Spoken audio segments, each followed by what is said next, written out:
Hello, everyone. Welcome back. I hope you've been well this new year.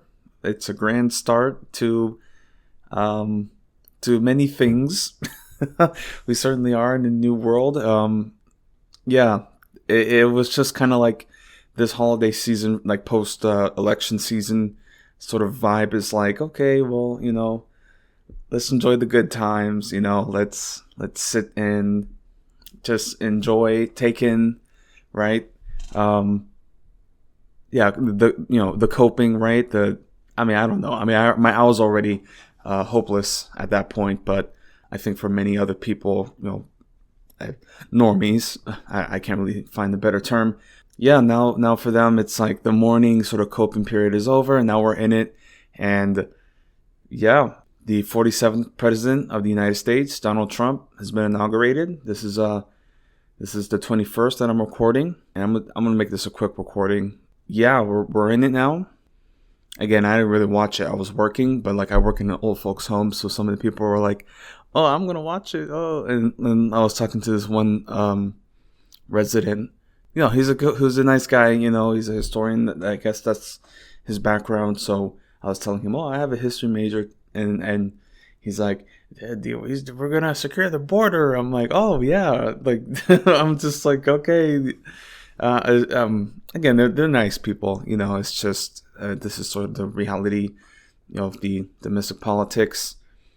Again, though, I have fully naturalized parents, so I don't imagine anything coming into question about their citizenship. I mean, everything has been through. It's just crazy. Like, this is like a reality that I have to consider. Again, I don't have anybody in our family, to my knowledge, who is on like visa status or sort of like undocumented status. We're all by the book, naturalized, or birth right, citizenship. But again, it's just crazy. Like, white people, all people, right, wanting to remove birthright citizenship. I'm like, oh, really? Like, it's just so fucking crazy. These Trump people. Oh my goodness. Again, I'm gonna read. It's like a CNN timeline. I'm just gonna like scroll through over the main details of the inauguration. Again, I didn't watch it. I don't care for it, but I saw the Elon Musk salute, right? The oh man, I got to pat my shoulder and I got to wave to the big man. I got to wave to the crowd and then pat my shoulder again. Big dog. I'm gonna wave like not with the finger. I'm not gonna point like, hey, you the man. No, I'm gonna wave with my whole hand because I love you and it's just crazy. Oh my goodness. I think with Elon Musk, like he has no subtlety, right? Like all these other billionaires, they're more subtle about their plans and their agenda and like their takeover of the world. Elon Musk, he can't help himself. He's just like, I'm the comic book villain. I'm a Nazi. LOL. Like epic. Oh my god. He's just so clueless, and I'm sure so many of the people that he's currently working with, they hate his guts because like he just can't keep his mouth shut. Like again, no subtlety. There's a lot to process. There's a lot to sort of cope with because like at the one hand, I do feel hopeless, right? And I'm just like accepting of the failures of our system, especially with Gaza. Of course, now we have a ceasefire, but it's not a real ceasefire. It's just there's going to be more violence later because Trump is psychotic. Again, that'll be something that I can highlight later. It's just like the general dismissiveness, that you see in just day-to-day life. And when I talk to people about it, it's just like, it's not your concern. It's just like, it's not our concern, but look at the ramifications, the domestic effects here. Like, you played ignorant to a fascist genocide, and then now you're surprised that we're now turning into a full fascist genocidal empire. It's just like, no, it's just like now it's no longer liberal. It's the same thing. Like you support the same policies. You just want the optics of it. Again, a black woman president in charge of a genocide, fascist police state. Yeah, that's what we need. Oh man, it's just crazy, dude. Again, there's plenty who will probably tell me that I have to be careful about the things I say, and that's certainly a consideration. Again, I'm not involved with any organization. I'm just some guy posting on the internet, just speaking on a shitty podcast. I mean, I do my best, but that's something that I'm going to continue to work on. And it's nice that I have some good traction. I think mainly because I've just stopped posting on Reddit. Again, anytime I post on Reddit, it's there's always these issues where it's oh, you're self-promoting, or it's this is the wrong subject, post on politics, but it's I don't know. Again, it's just in general better for me not to use Reddit. Twitter's already enough brain rot for me. Yeah. But anyway, I just want to promote at least this opening segment. I need to do better promoting my program and sponsorship. So I have a Patreon as well. That I release early on. Although this episode, since it's special, I'm going to release just quickly to the public. But yeah, I have a Patreon. You can support me there for $1 a month. So that's something that would be helpful. Help me improve this program, right? I got some comment on another video that I posted, and it's oh, where'd you record this on? Because it was a video game playthrough, and I'm just hey, I mean, I didn't say anything, but I'm just if you're gonna joke about my video quality, maybe support the program, and I can improve on that. I mean, again, I do work, so I have a full-time job, so I do that, and I like it. I had a little thing yesterday. It's nothing really, but there's some younger guys, Gen Z guys, so this is sort of a way for me to see what this next generation is going to look like. Again, I try to see the best qualities in people, so they're not bad, they're not, I mean, I don't know what they do in their free time, but they're not bad, in that sense. But here I am, thinking positively of them, right? Trying to see, a more optimistic vision of them. But then I get a sort of little talk with my manager, and she's good, she knows that I work hard, so it wasn't accusatory, but it was just a little thing. And apparently they're saying that I'm slow on prep work for the food in the kitchen, which is I have to open at 6, and I already have a lot to prep in that segment, and I have to cut fruit and get the cottage cheese cups ready. I have to portion out I have to guesstimate, because sometimes people come out, there's a to-go cart that I have. So I have to guess who might come for to-go or who's going to come to the dining room. There's a lot of factors, and it's a lot as one person. And again, I don't mind it. I'm up for it, and I certainly do handle as best as I can. In fact, most of the residents say that I'm the best one who works there. So again, that's not me trying to brag. It's just that I keep getting told that. Yeah, I don't know. I think it's just they don't want to they want to do as little work as possible. So as I'm working and getting I'm literally in the last the last 10 minutes of my prep work, right? Just having to wrap up the cups essentially. He's oh, this should have been done when I already got here. I'm just and he's 19 years old. I'm who are you talking to right now? When I come in and you're working on your prep, I didn't say this to him, and I don't want to get into a confrontation, but I'm just thinking my attitude is when I come in and I see him working on his prep, I'm oh, what do I do to help you finish up? Because now I'm here, now we have more hands to do the prep work. That's my first thought. And I'm always thinking about other people and the work that they have to do, But for him, it's oh, now I have to work, and this should have been done when I got here, It's just and again, I don't nitpick about anything, and they miss on a lot of stuff. And, I try to give the benefit of the doubt to people, but they're no longer new. So it's a point where it's this is just laziness and immaturity. I'm sorry, Again, they're still young, so maybe they have more time to understand that sometimes things are a bit slow. Sometimes things, one person can only do so much prep work, so much work. I mean, I'm not trying to bitch and moan about my job in this program, but again, it's just sort of like, this is like a factor you have to like consider now, especially, being a man, that like, are people move against you, right? So I'm like, am I thinking like, are they moving against me or something here? Like, so I'm not going to cause any issues, but like, it's just like an observation of like younger generations and I guess their attitudes and like, and the way they move, I guess. I mean, hey, this isn't really something that's like spoken on, but like workplaces can get political, even like a kitchen like this, and it's like, here I am doing a lot of work and, trying to do my best to help them and show them a better example. Again, I'm like a lead by example person. I just do the work.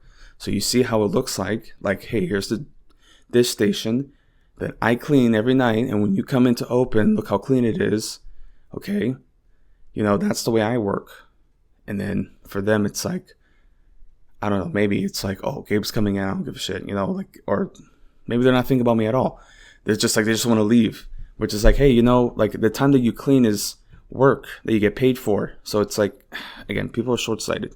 Young people are short-sighted. And I don't want to sound like a boomer. I think it's just like a general attitude of our cultural decay, right? the decay of our values. Man. So, not to bitch and moan about my job, I did want to speak at least something more positive. And again, I'll talk about like the articles and like the inauguration, but that's, stuff that's on people's minds and, it stresses people out or, makes them excited depending on who you are. I try not to betray my opinions at work because again, you have no idea who supports Trump these days. Like it's just crazy. But yeah, so today, just to speak positively because I'm recording. And again, as I said, this is the 21st. I'm recording in the midst of a snow day here in Texas on the Gulf Coast area. The Gulf of Mexico on this show. It will always be the Gulf of Mexico. But yeah, this Gulf Coast snowstorm came through. And I think the area, it's got to be at least, because I was like trying to like clean up the ice or the snow that's on my steps. Like the steps outside my apartment. So it got pretty thick. So I don't know. I think at least some measures are saying like around like 3 inches of snow, which is a good amount. Yeah. I was, worried about like, I saw some estimates as high as 9 inches. I'm like, whoa, that's crazy. No, I just wanted to make sure that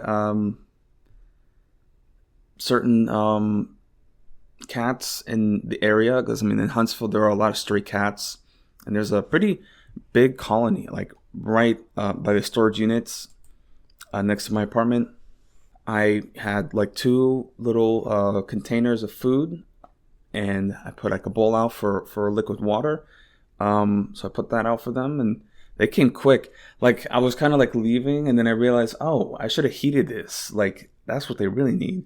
I felt kind of bad because like I ran out of tuna, so all my tuna went into the cold food, but they're gonna eat it. They're gonna eat through it quick, and it's gonna warm up a bit, so I don't think it's gonna freeze. But yeah, those cats, they came quick.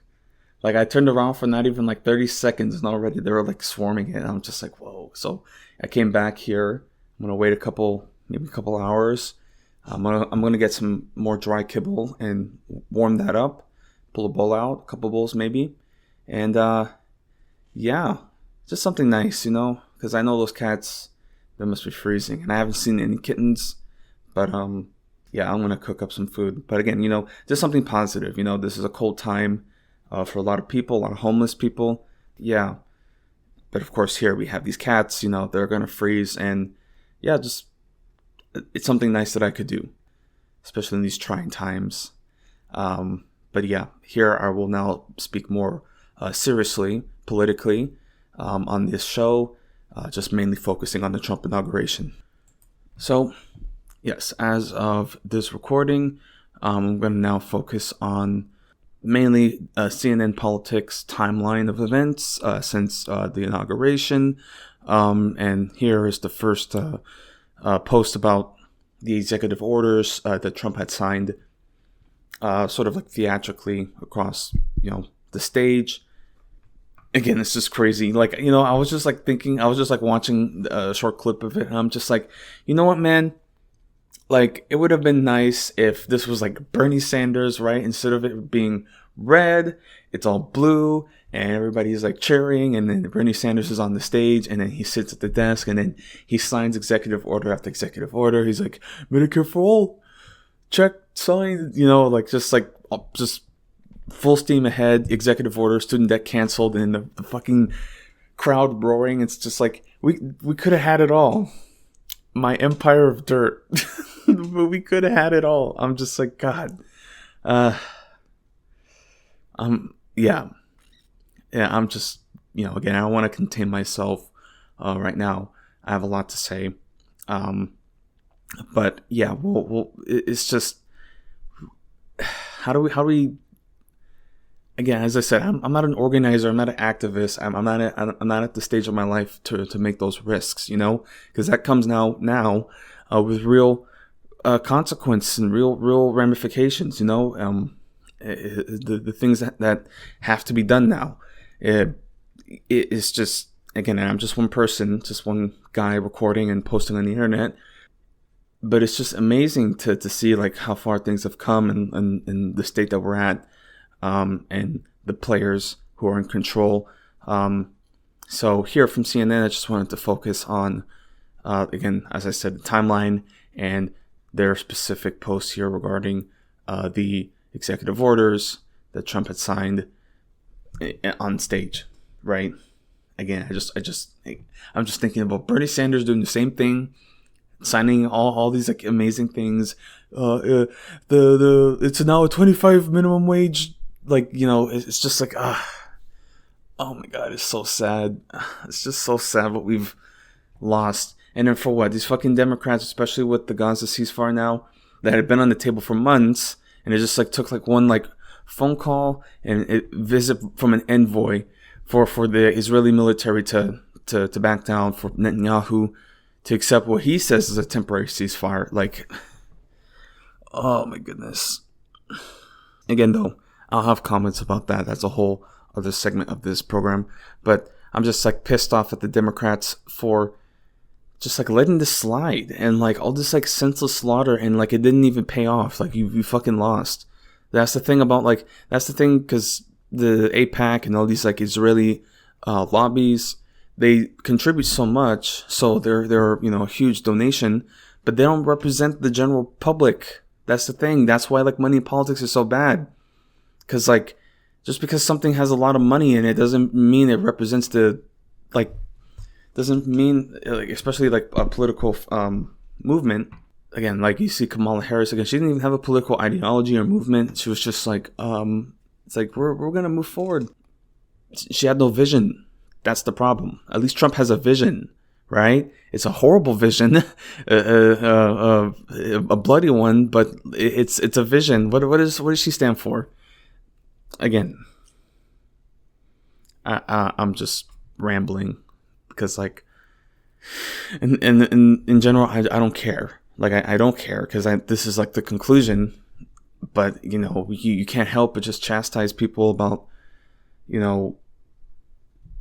the sort of like how could this have happened? The sort of again they have no reflection, and then they're talking about 2028. It's just like it's too late. Like 2028, it's too late. Like, come on, man.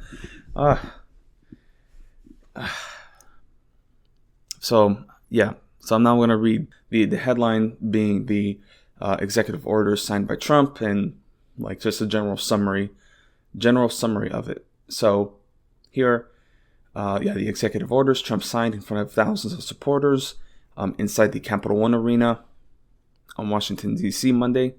So here, President Donald Trump signed a slew of executive actions in front of thousands of supporters at the Capital One Arena. He started by rescinding 78 Biden-era actions. Here's what else Trump signed at the arena. Regulatory freeze. The freeze will prevent bureaucrats from issuing any more regulations until the Trump officials take full control of the government. Hiring freeze. There will be a freeze on federal hiring except the military. and a number of other categories until Trump officials are in full control. A full-time return to work. Federal workers will be required to full-time in-person work immediately. Cost of living. A directive to every federal agency and department to address the cost of living crisis. Withdrawal from the Paris Climate Agreement. This will formalize the U.S. pulling out of the Paris Climate Agreement again. Trump has done this in his first term, but Biden joined the agreement again. Trump also signed a letter to the United States explaining Trump also signed a letter to the United Nations explaining the withdrawal. Freedom of speech. The federal government was directed to restore freedom of speech to prevent government censorship of speech. The First Amendment already guarantees free speech in the U.S. So it's like, I want freedom of speech. It's like you already have freedom of speech. Like you're the reason why you won your so-called freedom of speech. Yeah, and this is the final order, at least on this list. Ending weaponization of government. Trump's directive to the federal government is meant to end weaponization of government against the political adversaries of the previous administration. The president then tossed the pens that he had to sign the executive actions into the crowd after he finished signing. Oh my God, he's a fucking rock star, man. Again, this is why we got to go back to rock and roll, man. Like the people yearn for it. Okay, so here's the second post. Removal. All right. So here, this second article here. Removal of former military chief's portrait from the Pentagon, quote, almost Stalinist, end quote, analyst says. The removal of the former U.S. military chief's portrait from the Pentagon as President Donald Trump returned into power sends a message of, quote, intimidation to the military leadership, end quote, a CNN military analyst said. The portrait of General Mark Milley, who served as chairman of the Joint Chiefs of Staff during Trump's first term and has warned Trump is a fascist, was torn down from a Pentagon wall just 10 days after it was unveiled. CNN reported Monday, retired Air Force Colonel Cedric Layton told CNN's Laura Coates the move was unprecedented and, quote, almost Stalinist, end quote, reforming to former Soviet dictator Joseph Stalin, who is known for cutting his enemies out of photographs. And this is the quote, just in further detail. The removal of the portrait was also a warning to military leaders that, quote, their tenure could be very short-lived if they displease the president, end quote, Layton said, adding that it will, quote, impact morale, end quote. Earlier Monday, former President Joe Biden issued a preemptive pardon for Milley, along with others, to which Trump reacted saying, quote, why are we trying to help a guy like Milley, end quote. Is it Milley or Miley? I'm not too sure. Okay, and here's just a list of articles, a list of photos. That's just crazy, dude. And it's just like, oh, look how nice. Oh, we're so civilized. No. And he did it inside the rotunda, indoors. And I'm just like, hey, like, Trump, they're calling you a pussy. They say you're too pussy for the cold. Oh, man. That's just crazy that there actually is a president in history who was the shortest lived president. Again, his name always escapes me, but just like he just didn't wear cold clothing. And he just died of pneumonia. Yeah, man. Somebody should have been like, no, you can do it. You show strength and you stand in the cold and you don't wear a head cap. Yeah. No, actually, yesterday there was a lady. She went outside, and I had to keep an eye on her because she went out and she had to feed her bird feeder, but she didn't have like a head cap on. So I'm just like, okay, all right, and I'm just keeping an eye on her. And I was about to go out, but yeah, she came back. So, but dude, like, yeah, old people. Am I right? Old people? No. So I'm gonna read here some more. Okay, so that was the executive orders that he signed in the stadium to the huge applauses, and then here, dude, it's just crazy looking at this, just like different like folders and different like pens, and he's just like, oh, what's this one? Oh, just like, just like handing it. He's like, whatever it is, just I'm gonna sign it. So here again, this is like what FDR did. Okay, like we could have had it all, man. Like, oh my God. Fuck, man, I hate the Democrats for fucking this up, man. But like, look at just the optics and the history that's being made here, like unbelievable. So yeah, these are the executive orders Trump signed at the Oval Office. So right here, after signing a slew of executive orders in front of thousands of supporters at Capital One Arena in Washington, D.C. on Monday, President Trump signed more executive actions at the Oval Office. So further, he signed pardons for the January 6th defendants. So Trump pardoned U.S. Capitol rioters, saying the pardon would cover more than 1,500 people, which would appear to cover nearly everyone charged since the attacks on January 6, 2021. Immigration, he signed a slate of immigration executive actions that will prompt an immigration crackdown, including trying to end the constitutional issue of birthright citizenship, designating drug cartels as foreign terrorist organizations, declaring a national emergency at the U.S. southern border. TikTok, he signed an executive action that delays enforcement of the TikTok ban for 75 days, withdrawal from WHO, the World Health Organization. Trump announced Monday he is withdrawing the U.S. from the World Health Organization, a significant move cutting ties with the United Nations Public Health Agency on his first day in office. So we're right on the cusp of an unprecedented bird flu pandemic, okay? Like, I was just at the Kroger getting extra supplies, and they already have a sign out saying, oh, due to shortages. And I'm just like, yeah, like, you're seeing the signs. Crazy. It's already at like $3, I think I saw like $3.79. So, and I get the cheap ones. I mean, I get the 18 count, but like those are cheap, like usually. So yeah, just reading further here. So analysis, Trump wielding huge power to kickstart a new term. Donald Trump on Monday restored the warp speed presidency, proclaimed a new American golden age. Trump consolidated power hours into his new term, wielding massive executive authority and seeking to obliterate large chunks of Joe Biden's legacy, showing he plans to learn from his first term failures to pull off a transformational presidency. Trump pardoned hundreds of rioters from the January 6, 2021 attack with a single signature in his black Sharpie. He initiated his promised immigration purge and border security plan and ushered billionaire tech oligarchs into his inner political circle.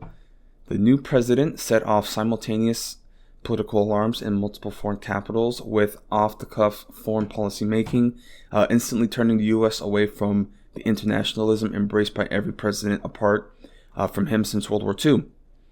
In a freewheeling news conference back in the Oval Office, Trump demonstrated a capacity to drive his own message and move geopolitical chess pieces in public in a way that Biden lost when age caught up with him.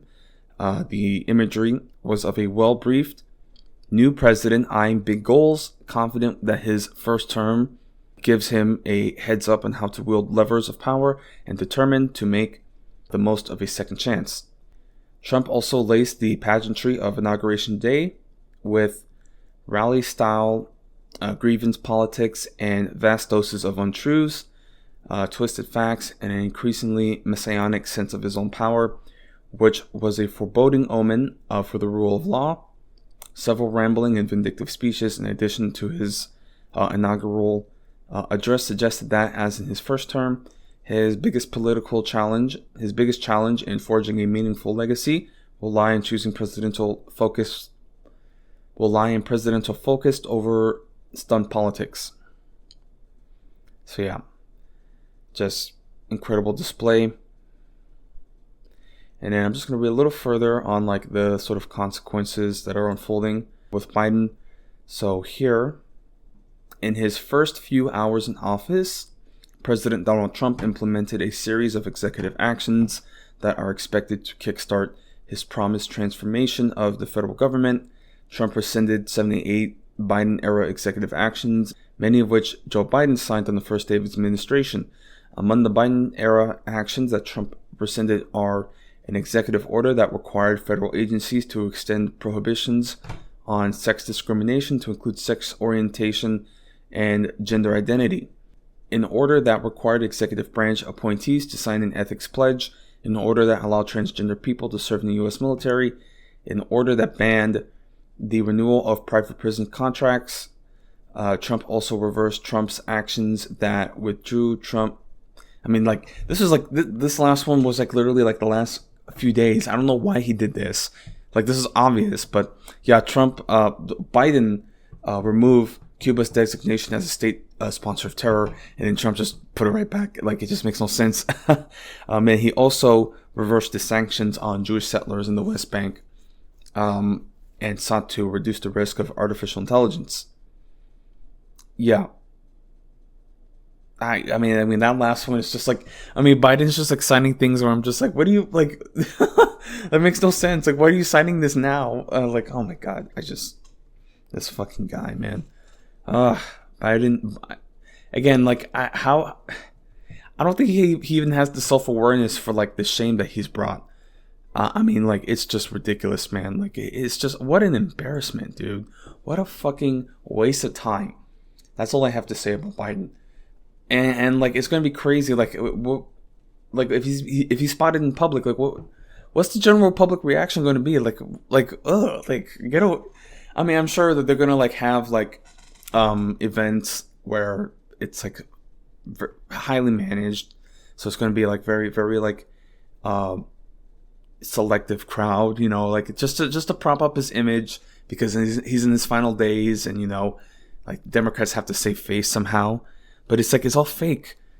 Oh my god, it's just what a waste of time. Oh my god, like, and then Kamala Harris too. Like, what's she gonna do now? Like, it's just what a waste. And yeah, so it's just a total embarrassment, frankly, from the Democrats. And again, there's plenty here, but I went over the main like executive orders that have been signed and the new policies that are out. The reversals from the Biden administration, like last minute reversals. I don't understand any of this. I don't care.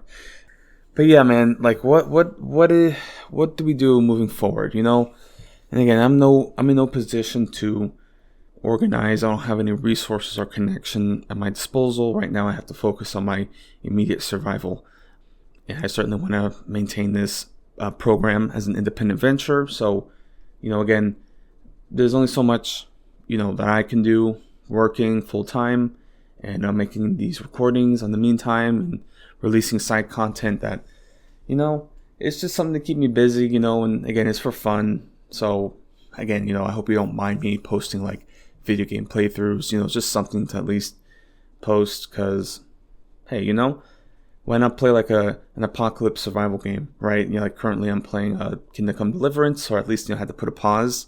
For some reason, I had like glitching on the controls, but that seems to have gone away, so I'll probably play some later. But yeah, like, with this Trump administration, I'm going to have to like diversify my, I guess, content, because I don't know. Like, again, I never had much hope to begin with, so for me, it's sort of like a meh feeling, like, it sucks. I feel bad, like, we're in a bad situation. It's just like, it's something that I can survive, because I already lived through a Trump administration. It's sort of like my first awakening at the dark road that was ahead. But I don't know. I'm not scared. I'm not scared in general. Like, now, like, I used to always be like worried about like, not necessarily like physical harm, but more just like, oh, like, how do people think of me? Like, am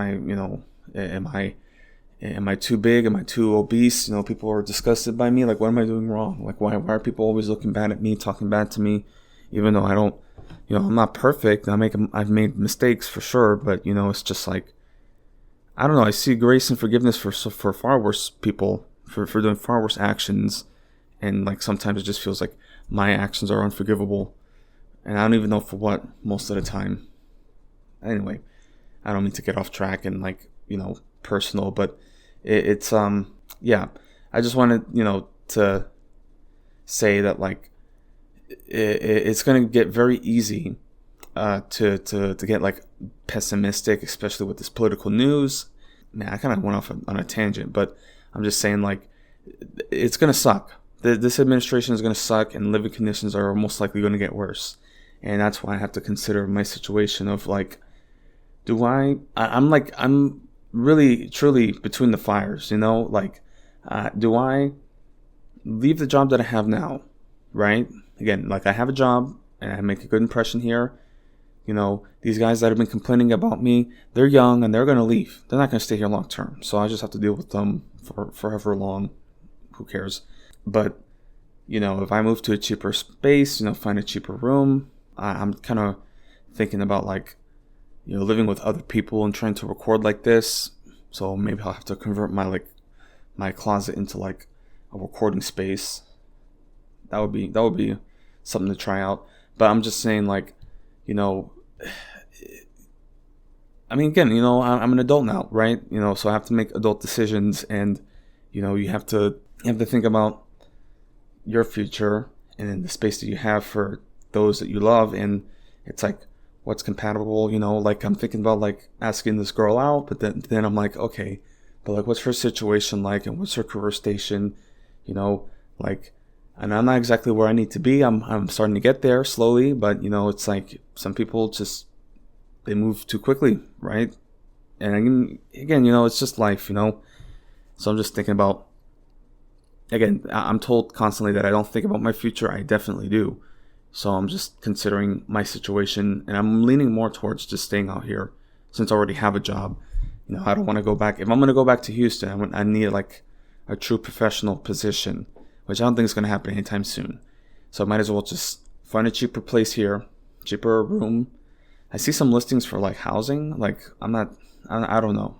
Maybe for now a room, and then we'll see what pops up later in the future.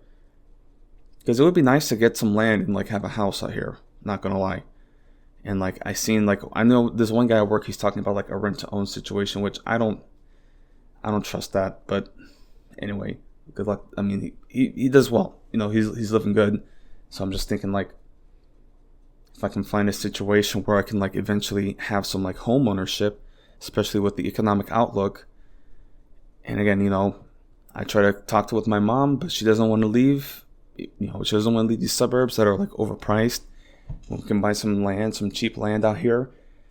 Again, sometimes there's gold in front of people and they don't see it, right? Because there's some dirt that you have to actually dig. It's like, hey, it's under there. I'm telling you it's under there. You have the shovel. I don't. Here it is. I'm telling you that there's gold right here.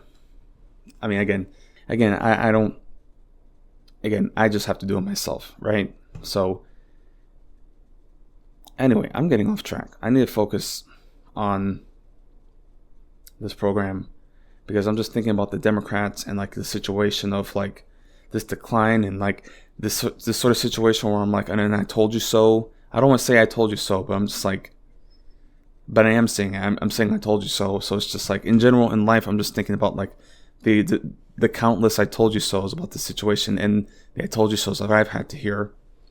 It's all relative, but with this new administration, right, and the direness of our conditions, living standards, it's going to be very easy to get radicalized into like reactionary outlooks in life. That's why so many people, especially Gen Z young guys, there's the concern of like, oh, this rightward shift because there's a clear decline in living standards and somebody has to be blamed for it. It's just ridiculous that like they're going to point to, trans people, queer people, oh, there's now two genders, man and woman, like male and female. It's just like kind of ridiculous just to consider like the theatrics of the situation, but it's so absurd. Like, again, man, like what's the point of any of this? We have real problems here, and like, oh, it's the Gulf of America now. Like, it's just like, oh my God, I don't know. And what's going to happen, because that's going to cause like a real, like, now you're going to see like the real like culture divide. So stuff like that, Gulf of America, Gulf of Mexico, that could cause real issues. I'm going to say Gulf of Mexico because that's the fucking name of it. Like, you just don't switch it. Like, there's like an actual like body of like ocean, I forget the term. But like, there's real like scientists and people involved with this sort of like naming process, and you can't just be like, oh, it's the Gulf of America. Like, unbelievable. Oh my God. It's so dumb. Like, it's just so dumb. I like that the president, Claudia Sheinbaum, like the Mexican president, is like, well, technically, this was Mexican America. Let's call it Mexican America. That's the real name of it. Like, she's great. Again, man, we could have had it all. We could have had it all, man. Oh my God, she has like an 80% approval. Like, it's fucking ridiculous.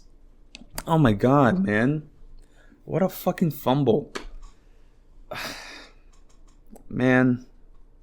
But that's at least, just rating here on the, events, the theatrics of this inauguration. Again, I like I said, this is a very short program for today.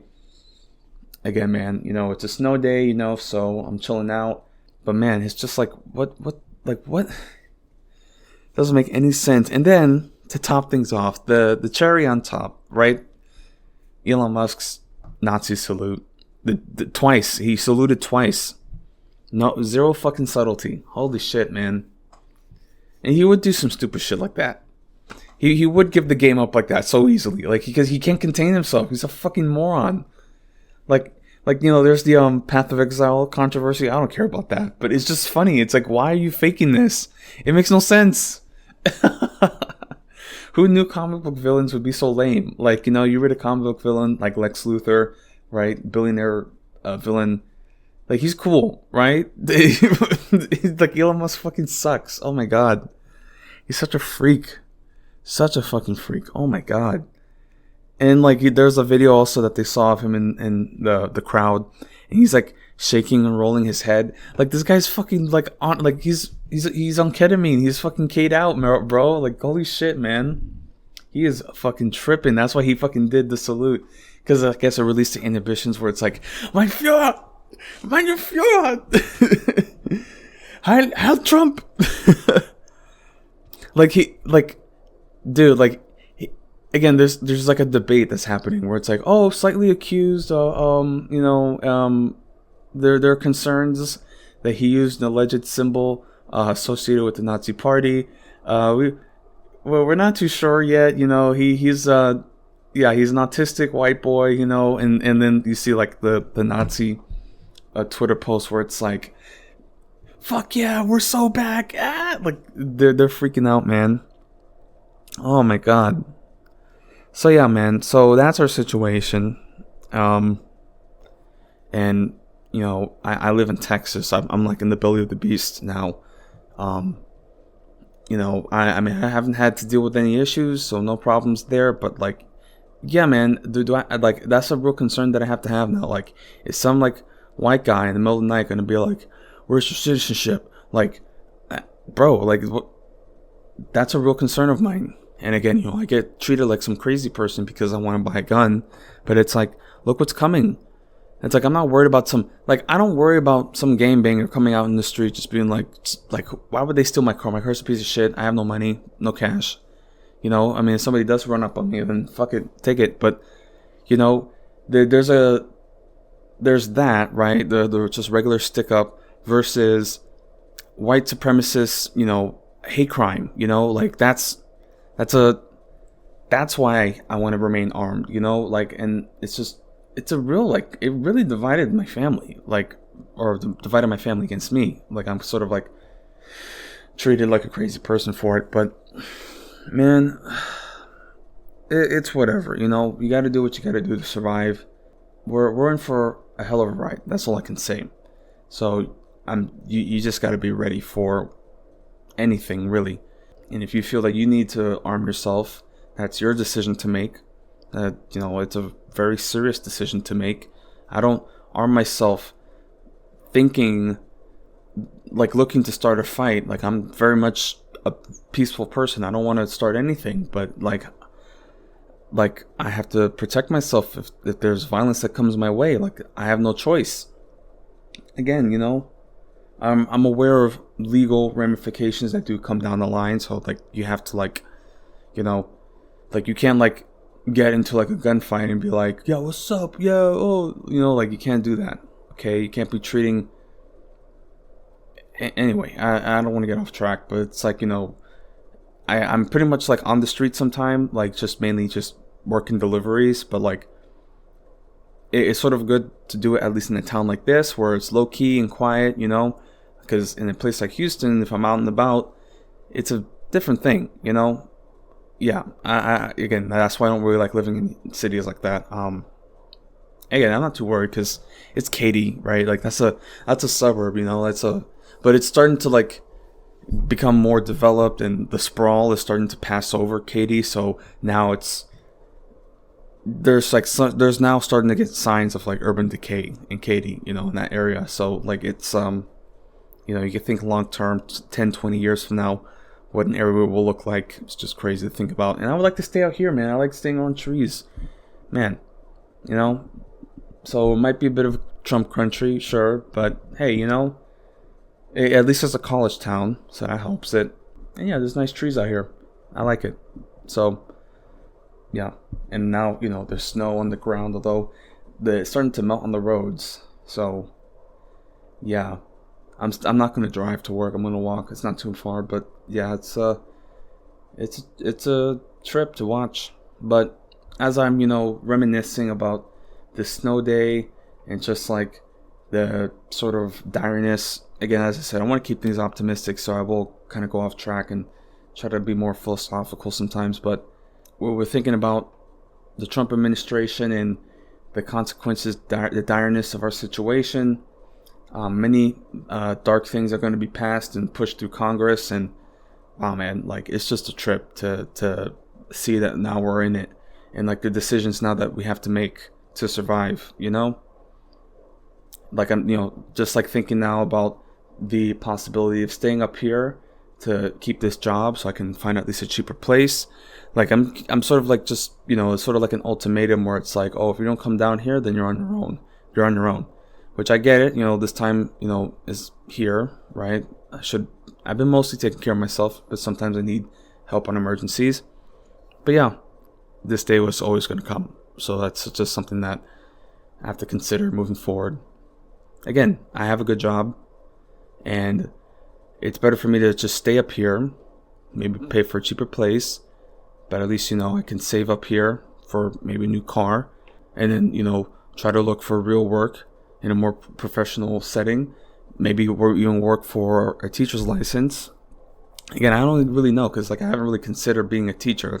That wasn't really my decision. And again, I have many reservations about being a school teacher, but especially, because I do this sort of publicly, podcast, who knows? At the least I can get a teaching license and then maybe find some work out of state. But anyway, not to get too personal, I'm getting off track, but I wanted to wrap up the final segment just to mainly talk on Gaza and the ceasefire there that's been passed through. Or, who knows how long it's going to last, but at least, the prisoner exchange on both sides, there are prisoners on both sides.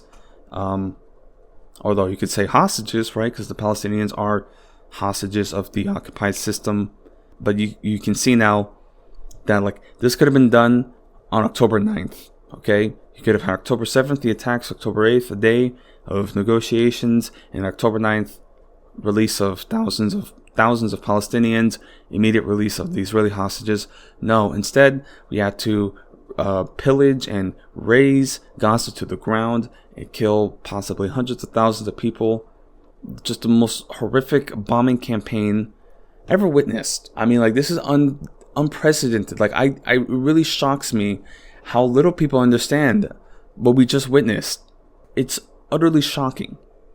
A little country like Israel can do that. Unleash such horror, and then the response to that is, but Israel has a right to defend itself. It's just like I'm like, are you an alien? Like, do you see human beings as ants that like, again, 2.5 million people, and their first thought is like, well, they shouldn't have looked at Hamas. Like, that's all you can think about.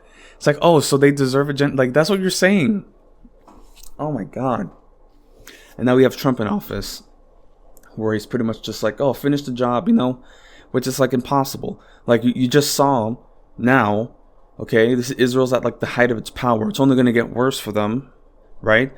If they do a new round of fighting for Gaza, they're going to have to go into those positions that they've already burned out and just rubbleized, all this debris.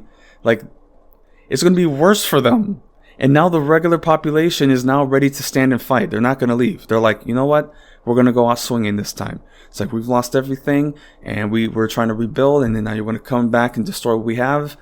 Like, it's just going to galvanize the population even more. Like the Hamas suffered no dents. Like, you look at, like, yeah, the prisoner exchange, like the whole square was occupied. They were everywhere. Like, it's just crazy. Crazy. Oh my goodness, man. They're fucking warriors, man. Like, you, and again, like, this is where people are like, oh, you're celebrating terrorism. It's like, no, man, like, these are just objectively the bravest people on the planet. You cannot, there's no measure of comparison. The bravest people in history. Like, the level of just carnage and survival that they've had to endure this entire time, and it's only going to keep getting worse for them.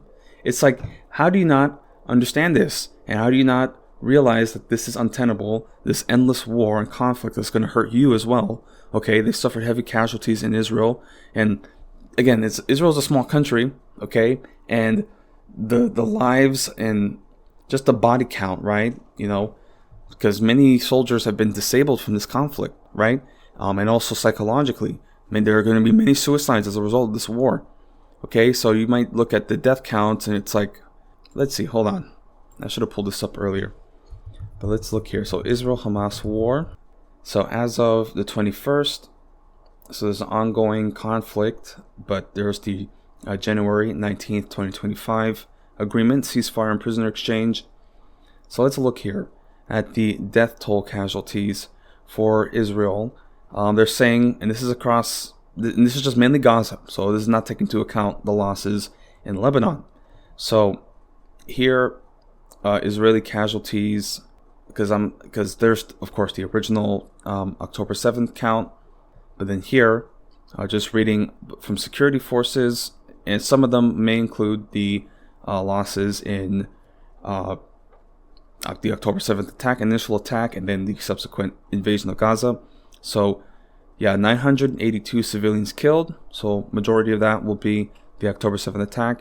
And in security forces, 986 security forces killed. And that's just the highly, tightened report that they have. Okay, because there's most likely going to be more than that. Again, Israel's just like in complete denial. But here's an astonishing report here. So, for wounded, Israeli wounded, so these are combat casualties, and most likely like injuries from the occasional drone and missile strike. So 13,500 Israelis wounded. Okay, like that's a crazy amount. And again, that's just like the physical casualties and injuries.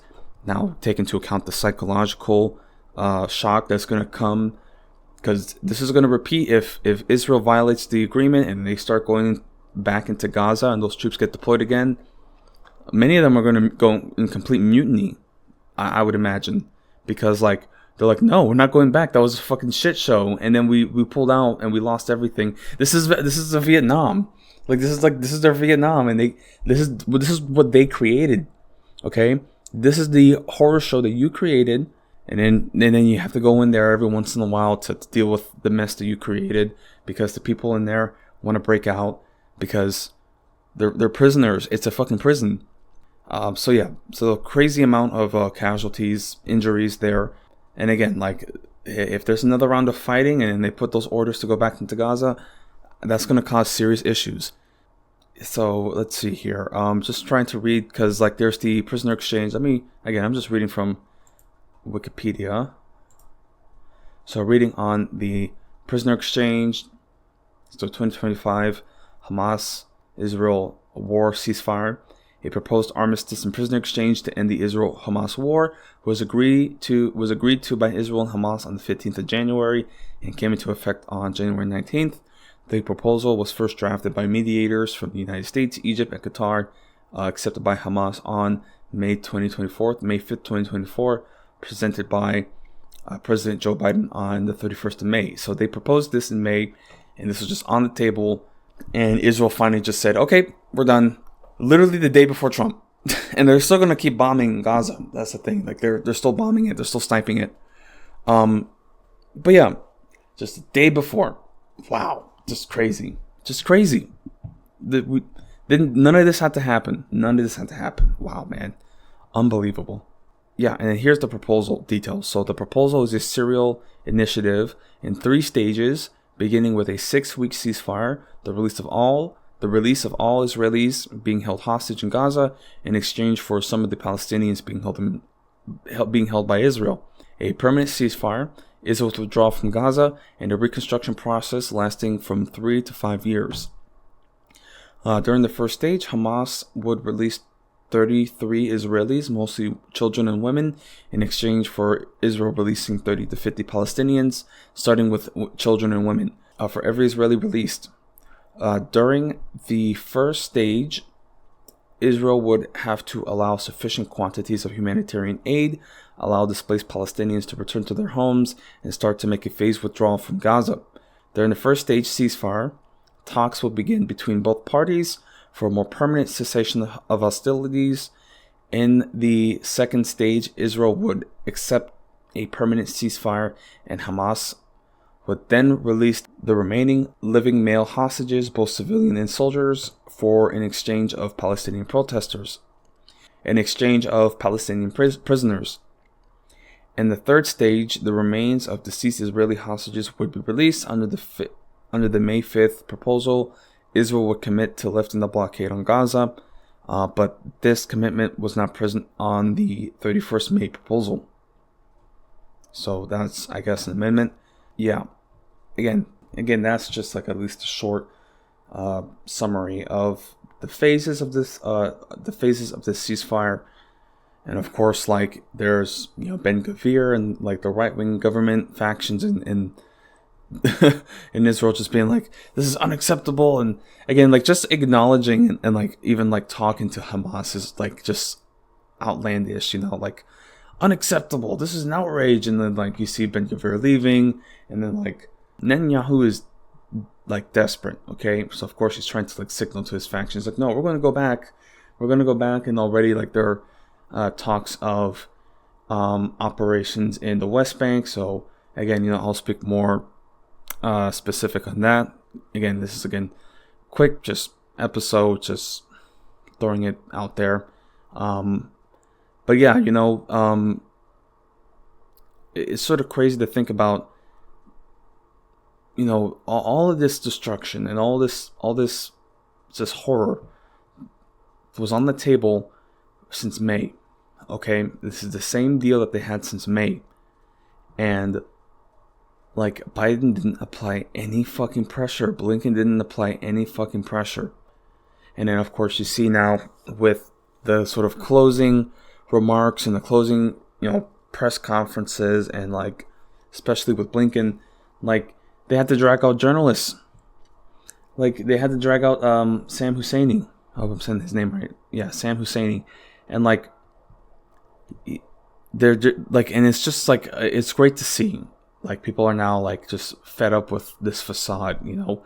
It's sort of like you have to have that sort of thing happening, where it's like a journalist being dragged out of a press conference is asking the Secretary of State, why are you not in The Hague, right?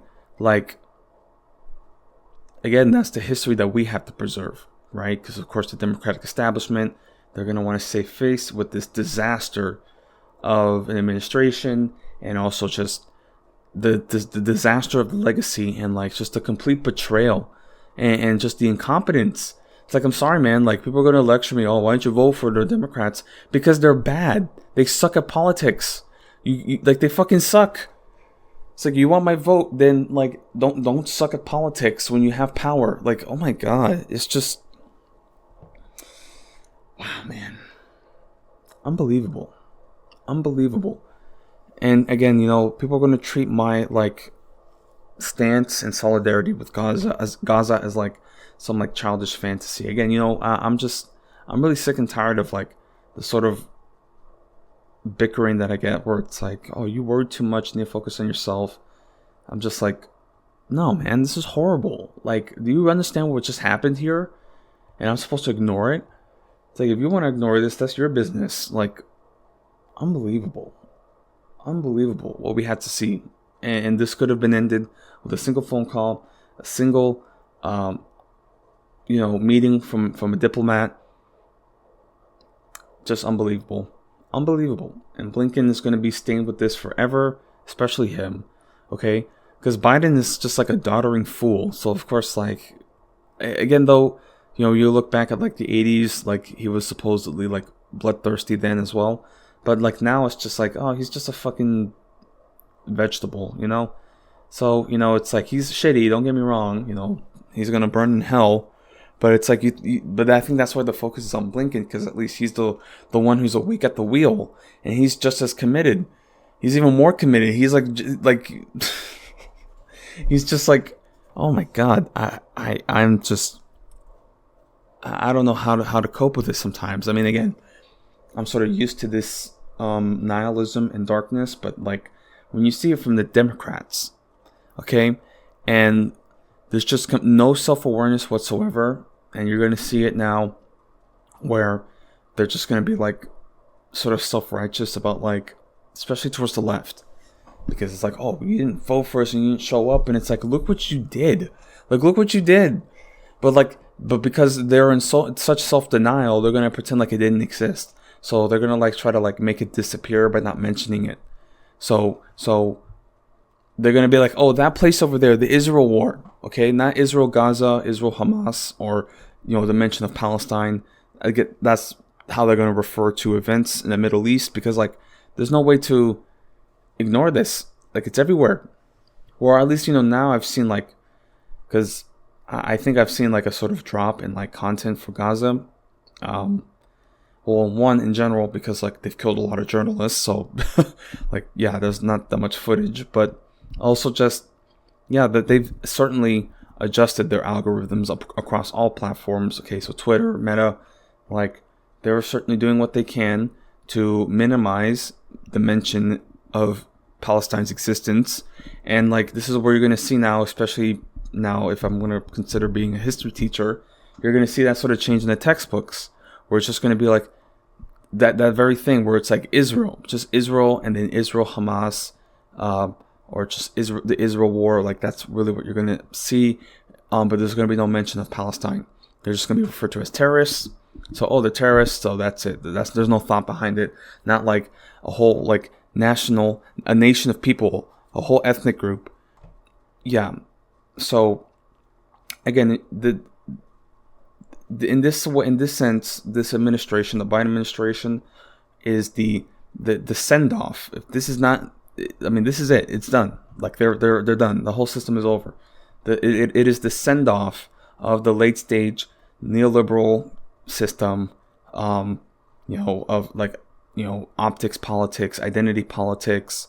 Biden is sort of like the vanguard of, like, I mean, he's like very much a Dixiecrat, like he's like sort of like Southern strategy phase, like, so he comes from an old time. He's an old timer. So it's sort of like you get like the mix of the old and the new, but like it's still like rooted in the same interests as, the imperialism and capitalism of the time. And then the end of this administration being this horror show that's going to forever taint his legacy. Like, it's just like, it cannot be washed out.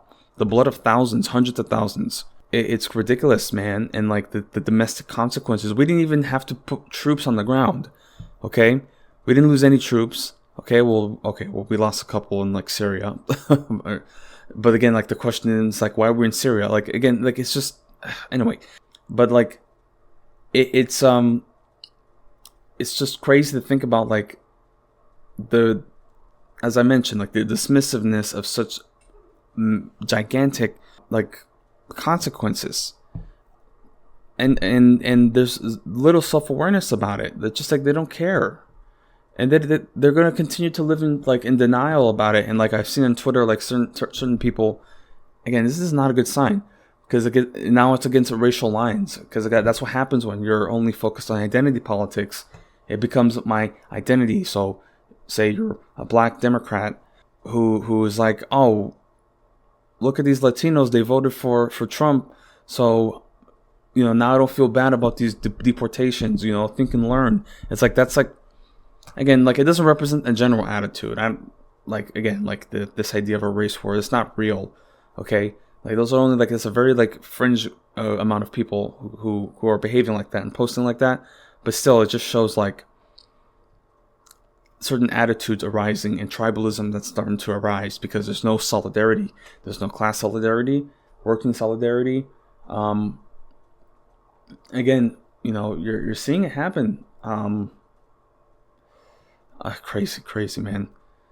And, Gaza, is sort of like the flashpoint of that, because like if people in America, again, young people, I certainly have hope for. They paid the price in the college campuses, and that's what had to be done. Okay. And that shows to me the hope that I have for the future, like that fight and struggle. Again, I didn't have to face that much of a, again, like when Trump got elected first time, I went to a couple marches, but like nothing happened. Like we were orderly. We're just in the streets marching. That's about it. But yeah, the challenges that are ahead now are more hands-on, and the young people, the Generation Z, the Zoomers, they're going to be in this fight because like this is their future now. This is their world, right? And again, I have a general hope for Zoomers, but then of course, I see the other side of the Zoomers, especially at my workplace, where it's like, man, they're kind of selfish, and they're who knows what they do, because they always talk about like guns and stuff. So it's like, they're kind of like, they're not to misappropriate the term, but just so you get an idea, they're YNs. Okay, that's all I'm gonna say there. Okay, again, I try not to disparage people, but like that's just a general vibe. One of them's white, but it's like the personality, like that's what I mean by that. Like they're just like, they're looking for money and pussy, and I guess they're trying to push me around a bit now, which I don't understand, but I'm gonna hold my own because I cover for them a lot. So I'm like, that's the thing that I have to think now. It's like, okay, they want to be more hands-on and complain about me at work. Well, I can be a little more strategic because I cover up a lot of their missteps. So now I'm not gonna, certain places that aren't clean, that need to be clean, that they needed to clean, and I mean like, from a prior shift. So like sometimes they don't fully clean the dishwasher. Like yesterday, it was horrible. It was fucking disgusting. I took some pictures and I posted on the group chat. I didn't call out anybody. I just said, oh, please, AL closers, please clean it. And that's it, And it's not meant to be retribution. It's just like, hey, like this needs to be done. And I know who did it, but I'm not going to call anybody out. But it's like, this is what everybody knows also. So it's like, why are you making comments when everybody knows the amount of work that I put in here? Yeah, I don't know. It's weird. But like, it just shows that like, that's their attitude. This other side of Gen Z, where it's like very, I guess, selfish and immature, right? Where I'm here, and when I work and they're behind on something, I help them. I help them finish up on their preps and do whatever I can to get them ready, to get us ready, because now we're a team. But when they see me prepping for something, all they can say is, well, this should have been done when I got here. It's just like what? Like, because they don't want to work. God forbid you might have to show up and do some work. I open at like 6 a.m. There's so much that I got to do. And like, I'm a big guy, So like, I don't move as quickly as other people, and my feet get like really squished, like my feet are like, I'm doing good now. I don't have any pain, but yeah, after a couple hours, it hurts and I can't move as much, But anyway, I need to close this out because I was talking about Gaza, which is important, and I got sidetracked. But I'm just saying that like, it's just an observation of like the hope that I have for future generations, but also concerns that I have. That's my main point. And, I hope that this sort of issue doesn't grow into something worse, right? And then like, again, that's the thing that you don't really consider sometimes, because especially now that I'm on the street, it's like if you have beef with somebody and you're just out and about in the street, it can turn into anything, Like there was actually like a shooting like right across the street at this club. I mean, I slept through the whole thing. And the other night, actually, there was like a shooting, like, I don't know, I don't think anybody got shot. I just think somebody just shot in the air for shits and giggles. But yeah, like, this sort of street stuff, it's like you got to get used to it and you got to grow wise to it. And, I don't want to have problems with a YN, right? Again, just look up. I'm not going to explain what it is. Those that know, know. But I'm not going to deal with somebody like that at work and then like potentially run into them on the street, at like a gas station. And then like, I don't know. I don't want this to turn into something, because like this, especially nowadays, there's a lot of fights at jobs. It's kind of ghetto. This place is kind of ghetto. But it's like, I would rather deal with a ghetto in like a small town like Huntsville, right? Where it's sort of small versus like living in, because, I might live in a place like Katy, but then like, I might have to travel to somewhere like Memorial or Cypress, okay? Which are still okay areas, pretty good areas, but still, anybody, you can be dealing with any sort of class level. And, yeah, it's crazy. What am I getting at? I'm just trying to find a way to close out. But it's a snow day, as I said. Yeah, I had to feed the cat. I'm going to go check on it later. I'm going to cook some warm food for them. That'll be nice for them right before it gets dark. But yeah, that's just the state of things here. And because of the ice I have concerns for, I'm most likely going to walk to work, which isn't a problem. And I found a way to like layer myself. Like I'm going to be warm for the walk, but it'll be cool. It's like Skyrim. Like that's, the way that I think of it. But yeah, that's our situation. It was a historic storm. Like I kind of like slept like intermittently between the storm and the snowing. And it didn't snow much. I mean, again, I'm not really sure what the measure is out here, but it's probably between like an inch or 2 inches. So very, very light snow, and it's mostly melted off now from the street. Although that ice is going to remain for a couple days, most likely. But yeah, I just don't want to put my car on the road with potential ice and such. And I had to clear out the snow from the steps from my apartment. And I have like a neighbor, like an 80-year-old neighbor. So like, yeah, I had to do that for her. I should have bought more salt. I'm not really going to go to the store right now, but yeah, I put some salt at least on like the first like platform. There's like an outdoor step, like patio, and then you go into your apartment. But yeah, I've at least put some snow down. So, put some ice, put some salt, to at least help with that. But yeah, that's our situation. And I'm going to try to get this recording out as soon as possible. But, with this new administration and this new phase of like ceasefire in Gaza, 2025 is something to reflect on.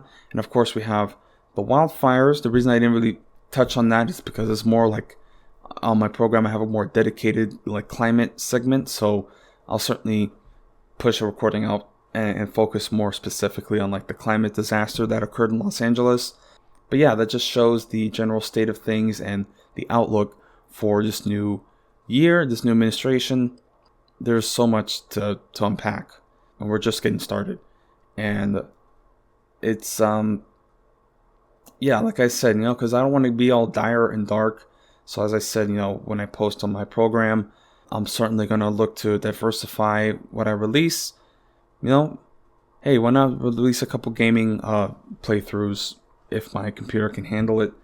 But yeah, it's just something to at least take your mind off things, just for you to watch, just for me to play and reflect on events, and then also record here.